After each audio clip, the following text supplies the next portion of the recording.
Halo Sobat Investor, selamat datang di channel Dodi Bicara Investasi. Akhirnya sudah genap 1 tahun lamanya saya memakai aplikasi SeaBank. Dan selama 1 tahun ini saya sudah total mendapatkan bunga sebesar 13,3 juta rupiah. Dan baru-baru saja ada berita di mana SeaBank saat ini dinobatkan sebagai bank digital nomor 1 di Indonesia. Saya akan mereview secara singkat aplikasi SeaBank bagi Sobat Investor yang masih belum memakai aplikasi ini. Kemudian yang kedua, saya akan membahas satu isu hangat yaitu bunga dari tabungan SeaBank yang turun dari 6% ke 5%. Dan apakah masih tetap aman untuk memakai SeaBank di tahun 2023. Dan yang terakhir saya akan menceritakan rencana saya dalam mempersiapkan dana darurat saya menuju 2023, tahun yang katanya penuh dengan ketidakpastian dengan memakai aplikasi SeaBank.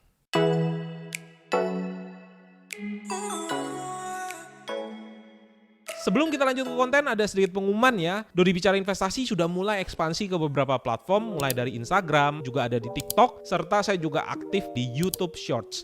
Jadi bagi yang ingin mendapatkan edukasi gratis dengan format yang berbeda-beda, boleh juga lihat di sosial media saya yang lainnya. Nah, saya akan mulai video ini dengan review singkat aplikasi SeaBank. Oke, ini adalah tampilan dari aplikasi SeaBank dan sangat simpel tampilannya ya. Bagi sobat investor yang masih belum mendownload aplikasi SeaBank, bisa download aplikasi SeaBank dan boleh juga untuk memakai kode referral FMUT48. Nanti sobat investor akan mendapatkan cashback sebesar Rp10.000 sesuai dengan syarat dan ketentuan yang berlaku. Kalau kita lihat pada bagian atas itu adalah nama kita dan nomor rekening kita. Sedikit ke bawah itu adalah total saldo, di mana total saldo saya pada hari ini adalah Rp103 juta dan pendapatan bunga itu setara dengan 13,3 juta rupiah. Nah, kalau kita klik dilihat detail, ini ada saldo tabungan, di mana saldo tabungannya turun ya dari 6% per tahun menjadi 5%. Kemudian di bawahnya adalah deposito, di mana depositonya itu bunganya adalah 7% per tahun. Bagaimana caranya kita membuka deposito? Kita tinggal klik saja di bagian bawah, ini adalah deposito, kemudian di sini adalah deposito yang selama ini sudah saya taruh dan sudah kembali semua uangnya. Ada banyak sekali deposito yang sudah saya taruh. Misalnya di sini saya akan coba untuk menaruh deposito sebesar 5 juta rupiah, maka saya akan klik saja 5 juta di sini, kemudian saya klik selesai. Ada instruksi jatuh tempo, jadi ada opsi untuk perpanjang otomatis. Saran saya bagi yang memang masih bingung apakah uangnya akan terpakai, pilih saja yang tidak diperpanjang. Kemudian kita tinggal klik di sini dan kita buka deposito dan penempatan deposito kita berhasil. Dan apa saja sih keunggulan dari aplikasi SeaBank jika dibandingkan dengan aplikasi-aplikasi M-Banking lainnya ataupun aplikasi bank konvensional? Transfer antar banknya itu gratis. Misalnya di sini saya mau transfer ke satu rekening punya saya pribadi di Bank BCA, misalnya saya mau transfer Rp100.000 dan setiap bulan itu akan ada 100 kuota gratis yang tersedia. Saya sudah pakai 7 di sini sehingga tersisa 93. Salah satu keunggulannya juga adalah bebas dari biaya admin, jadi setiap bulannya kita tidak dikenakan biaya admin. Nah, selain itu SeaBank juga memberikan kesempatan bagi kita untuk bisa mendapatkan pendapatan tambahan. Caranya adalah dengan kita menggunakan fitur undang teman di sini. Sobat investor nanti bisa mendapatkan cashback senilai Rp25.000 bagi sobat investor dan Rp10.000 bagi temannya ya.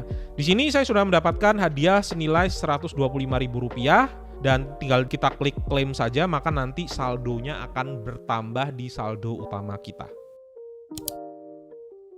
Setelah tadi sobat investor sudah melihat review singkat dari aplikasi SeaBank, pertanyaan selanjutnya adalah apakah masih aman memakai SeaBank di tahun 2023? Apalagi bunga dari SeaBank itu turun dari 6% ke 5%. Jawaban singkat dari saya adalah masih tetap aman. Berdasarkan data laporan keuangan kuartal ketiga tahun 2022 yang dikutip rilis perusahaan di website, PT Bank SeaBank Indonesia yang memiliki total aset senilai Rp23,86 triliun mengungguli para kompetitornya. Nah, ini adalah kabar baik ya, dan kalau misalnya kita mau lihat detail, kita juga bisa lihat performa keuangan dari aplikasi SeaBank. Di sini saya sudah ada laporan Q3 2022 dan saya akan coba bandingkan dengan tahun-tahun sebelumnya.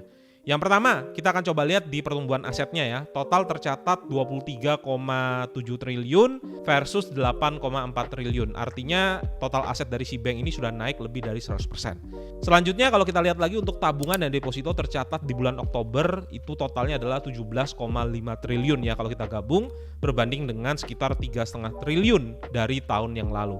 Artinya semakin banyak nasabah yang percaya dengan aplikasi ini meskipun memang bunga dari tabungannya sudah turun dari 7% yang lalu. Dan menarik nanti kita lihat ya pada bulan Desember nanti berapa jumlah tabungan yang ada, apakah masih tetap bertambah ataukah terjadi penurunan.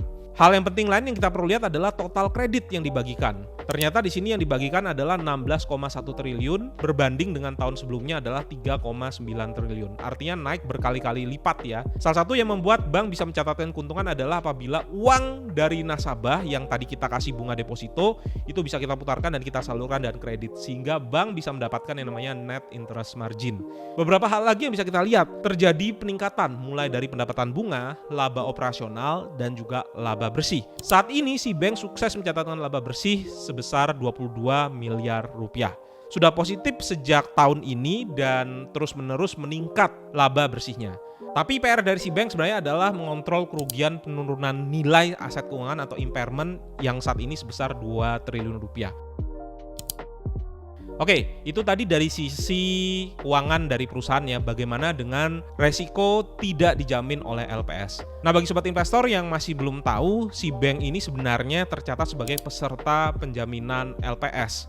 Namun, jangan disalahartikan simpanan yang ada di si bank itu dijamin oleh LPS. Kita lihat ketentuan LPS yang ada per tanggal recording ini, saat ini bunga dari LPS yang dijamin itu adalah sebesar 3,75%. Artinya bunga tabungan dan bunga deposito yang lebih dari 3,75% tadi tidak dijamin oleh LPS. Nah, apa yang terjadi ketika tidak dijamin oleh LPS? Artinya kalau seandainya si bank itu bangkrut, ya amit-amit, maka dana yang kita taruh di bank, baik pokok maupun bunganya tidak bisa dikembalikan. Tapi jangan khawatir ya, kalau tadi kita melihat performa keuangan dari si bank, mulai dari aset, kredit, pendapatan, laba, operasional, laba bersih, maka saya rasa kemungkinan si bank untuk bisa kolaps itu sangat amat kecil. Tercatat sepanjang 10 tahun terakhir tidak ada bank umum yang mengalami likuidasi ataupun gagal bayar ya. Terakhir bank umum yang dilikuidasi itu tercatat pada tahun 2009. Nah, itulah yang kita namakan dengan investasi, di mana ketika kita menaruh di bunga yang lebih tinggi, maka ada kemungkinan terjadi resiko. Cuman yang perlu kita ukur adalah apakah resiko tersebut bisa kita kalkulasi. Dan terakhir saya akan coba membahas tentang bagaimana caranya saya mempersiapkan dana darurat saya menghadapi ketidakpastian yang ada. Di 2023 sendiri ada banyak hal yang mungkin bisa terjadi dan kita sendiri tidak bisa memprediksi ya seperti apa ya. Ada banyak sekali yang mengatakan kalau akan terjadi resesi dan sebagainya, tetapi kita fokus kepada apa yang kita kontrol. Dan salah satu yang bisa kita kontrol adalah kita membangun yang namanya dana darurat di sini. Nah, kalau saya pribadi, saya memakai prinsip minimal 6 bulan biaya hidup untuk dana darurat. Misalnya saja, biaya hidup saya adalah 15 juta per bulan untuk satu keluarga. Kalikan 6, totalnya adalah 90 juta rupiah. Dan bagaimana caranya kita mengalokasikan dana darurat kita ya? Kalau saya pribadi, memang idealnya adalah kita taruh semuanya di dalam tabungan yang bisa kita cairkan sewaktu-waktu. Dimana kalau di si bank, tabungan tersebut adalah 5% per tahun. Nah, tapi seandainya sobat investor ingin meningkatkan return sedikit, maka ada beberapa hal yang bisa kita lakukan. Yang pertama, 2-3 bulan saja itu bisa kita taruh di dana darurat dan sisanya kita bisa taruh di deposito. Misalnya kita mau taruh di deposito 1 bulan, maka sobat investor juga bisa memecah depositonya itu setiap 2-3 hari sekali. Misalnya saja hari ini sobat investor taruh sekitar 10 juta rupiah. 3 hari lagi sobat investor buka deposito taruh 10 juta rupiah. Maka nanti di bulan berikutnya ketika kita memerlukan dana, kita tinggal menunggu setiap 3 hari saja. Jadi resiko ketidakliquidan karena seandainya deposito tadi tidak bisa kita tarik itu menjadi berkurang karena kita sudah membagi alokasi deposito menjadi beberapa hari. Ekstrimnya mungkin bisa jadi dibagi setiap hari gitu ya. Dananya dibagi 30 sehingga setiap hari akan ada cash flow yang bisa kita dapatkan. Semoga bisa menjawab ya strategi untuk menaruh dana darurat. Oke, itu tadi update singkat dari aplikasi si bank. Dan bagi sobat investor yang tertarik dengan aplikasi ini juga boleh memakai kode referral saya ya untuk bisa mendapatkan cashback sebesar Rp10.000. Dan apabila sobat investor punya saran aplikasi-aplikasi lain yang ingin dibahas, boleh juga tuliskan di dalam kolom komentar. Sampai bertemu kembali di episode-episode selanjutnya. Bye.